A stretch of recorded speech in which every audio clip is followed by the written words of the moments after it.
Bye bye Windows 11. Tapi gak jadi.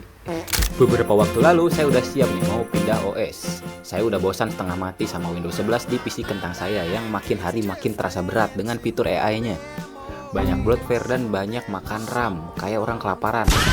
Akhirnya dengan penuh keyakinan saya install Linux Pop OS. Nah, di otak saya waktu itu, wah, PC i3 jadul gua bakal terbang nih, bye-bye Windows. Nah, tapi kenyataannya, hijrah ke Linux gak seindah teori para sepuh di forum Reddit ataupun di grup Facebook. Terutama buat kita-kita yang punya PC pas-pasan dan masih pengen main game. Oh iya, sebenarnya di beberapa video sebelumnya saya sering bahas dan buat tutor Linux Debian Pirut bernama Tiny Computer di tablet Redmi Pad 2. Nah, tapi sekarang bakal ada video-video coba-coba Linux di PC dan laptop kentang. So ya, semoga kalian enjoy ya nontonnya.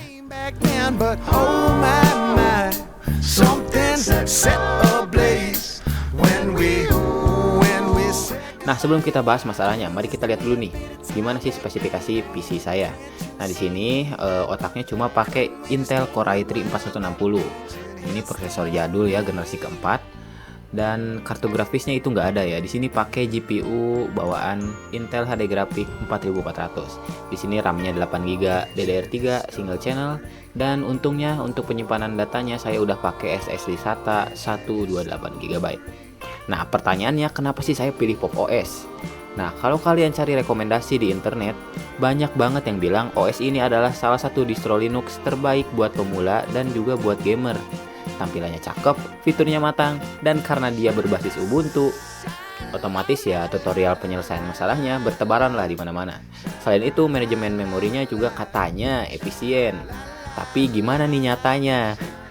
Nah, di atas kertas harusnya sih Intel Core i3 generasi keempat tanpa GPU eksternal kayaknya bisa bernapas lega dengan sistem operasi ini. Oke, di sini gua gak akan buatin tutor installnya ya. Kenapa? Karena kamera gua burik, cuy. Pas rekam ini karena pencahayaan di kos gua kayaknya kurang ya. Jadi maaf ya, kita skip aja tutorial instalasinya. Nah, singkat cerita udah terinstall ya si Linux Pop OS ini.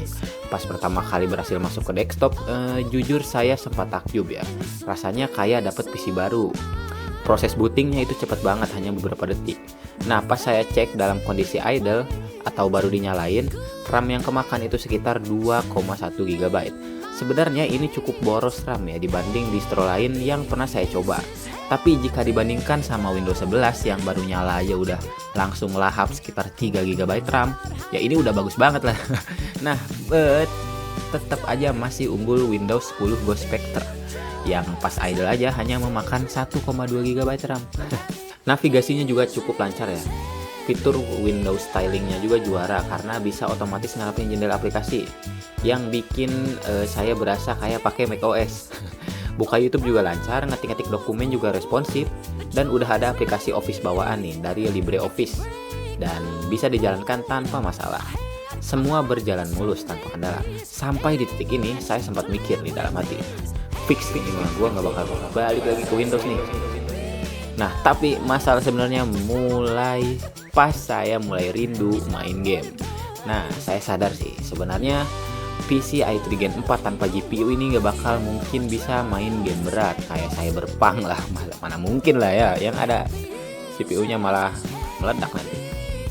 Tapi setidaknya ya di Windows saya masih bisa main game-game ringan atau game-game lawas kesayangan saya buat ngisi waktu luang. Nah, pertama saya coba dulu download Heroic Launcher yang ada di App Market Pop OS-nya. Dan di sini ada fitur Proton buat mainin game Windows. Kebetulan saya udah punya file gamenya di hard disk yang harusnya tinggal klik dan main. Dan disinilah kenyataan pahitnya itu datang. Pas saya coba play itu gak bisa ya, gagal mulu. Akhirnya saya cek lah ya compatibility-nya di komunitas, dan ternyata itu harusnya bisa dimainin. Tetapi harus diinstal dari awal dan ada konfigurasi khusus pas instalasinya. Tentu saja ya saya males ya harus download ulang file gamenya dan belum tentu juga work pas saya install nanti. Nah, saya juga coba game lain yang ada di harddisk ini dan sama juga gak bisa ya, padahal ini game kesayangan saya yang sering saya mainkan untuk menikmati weekend. Ya, sayang banget ya. Masalah kedua adalah dinding tebal bernama anti-cheat. Mau main game kasual kayak Valorant itu nggak bisa di Linux. Nah, sebenarnya udah ada beberapa game yang punya anti cheat bisa dimainin di Linux. Nah, kalian bisa cek aja di website ProtonDB. Tapi ya statusnya sering berubah-ubah seiring update. Dan belum semua game bisa dan support untuk dimainkan di Linux. Dan ya, biar saya luruskan dulu ya. Biar nggak salah paham nih. Nanti kalian keluar-keluar lah di komen. Inilah itulah, oke lah. Kan saya cuma bahas doang ya. Proton dan Wine itu adalah teknologi yang emang luar biasa hebat. Kalau PC kalian punya spesifikasi modern dengan GPU mumpuni ya kayak Nvidia, GTX dan RTX-nya, ataupun kalian udah pakai AMD Radeon ya, main game di Linux kalian bisa kulik-kulik sendiri lah gimana caranya. Sekarang udah makin gampang ya karena ada Steam Deck yang jadi pelopor untuk main game di Linux. Tapi ceritanya bakal berbalik 180 derajat kalau kalian pakai PC kentang dengan grafis terintegrasi yang udah berumur kayak Intel HD Graphics generasi keempat ini. Nah, masalah utamanya ya tentu saja ada di drivernya ya. Intel HD Graphics 4400 itu punya dukungan driver Vulkan yang sangat terbatas lah, yang bisa dibilang udah jadul. Padahal cara kerja Proton atau Wine itu adalah menerjemahkan perintah grafik DirectX milik Windows menjadi perintah Vulkan agar bisa dibaca oleh Linux. Nah, tapi masalahnya ya gak optimal di Intel iGPU versi jadul. Dan terakhir, di sini saya coba aja main game konsol PS2 yang sering saya mainkan tentunya. Dan ya ternyata jalan lancar banget ya dibanding di Windows 11 Lite. Di game Downhill dengan resolusi 2x native PS2 artinya 720p. Nah, Windows 11 Lite itu dapat di 35 sampai 42 fps. Sedangkan Pop! OS dapat di 45 sampai 50 fps. Dan ya ada beberapa kali stuttering tapi pas pergerakan cepat. Oh ya, ini game PS ya mentok di 50 fps-an ya untuk game versi PAL Eropa. Nah, tapi di Windows Spectre malah lebih ajib dapat 50 fps tanpa stuttering. Untuk game lainnya juga sama ya, di Pop! OS ini lumayan enak untuk main game emulator karena emang game emulator itu sangat optimal di Linux. Nah, tapi ada masalah baru nih. OBS Studio tidak bisa mendetek driver Intel HD ini di Linux. Jadi, kalau kalian rekam layar bakal memakan beban kerja CPU sampai 50% nih pas gua cek. Dan akhirnya kalau kalian rekam sambil main game, itu bakal nge-lag parah seperti ini. Ya, nggak cuma saat main game ya, saat kalian rekam untuk browsing juga jadi nge-lag parah. Padahal kalau tidak sambil rekam, bisa dilihat ini lancar-lancar aja. Tentu saja ini mengganggu ya, apalagi untuk konten kreator kecil-kecilan seperti saya. Nah, akhirnya setelah bertahan beberapa saat sambil ngelus dada, saya menyerah ya. Flash disk installer Windows, akhirnya saya colok lagi ke PC dan pas kembali masuk ke Windows, ya ternyata bagusan Windows 10 Ghost Spectre. Dan ya pas saya klik tombol play di game yang mau saya mainin di hard disk, ya gamenya langsung jalan saat itu juga, nggak pakai drama error lah, inilah itulah harus install ulang lah ya. Pokoknya nggak usah ribet lah.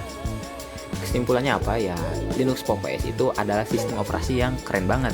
Kalau PC kentang kalian cuma dipakai untuk kebutuhan kerja, ngetik, belajar coding, nonton film, atau sekedar browsing sehari-hari ya, OS ini dijamin lah bisa bikin PC tua kalian jadi ngebut dan responsif lagi. Tapi kalau kalian konten kreator ataupun di dalam kalian masih ada jiwa gamer, ya meskipun cuma main game ringan atau game jadul ya, dan modal hardware kalian cuma i3 jadul tanpa GPU, ya Windows sih udah tetap yang terbaik dengan segala kekurangannya ya. Yang bikin kesal tapi tetap menjadi rumah terbaik karena masalah kompatibilitas gamenya. Jadi gimana menurut kalian? Ada yang punya pengalaman serupa pas nyoba pindah ke Linux pakai PC pas-pasan? Tulis pendapat kalian di kolom komentar. Jangan lupa klik like dan subscribe kalau kalian suka dengan video review jujur kayak gini. Saya Hilmi Grafik, terima kasih udah menonton sampai habis. Sampai jumpa di video selanjutnya. Bye bye. Bye bye Linux.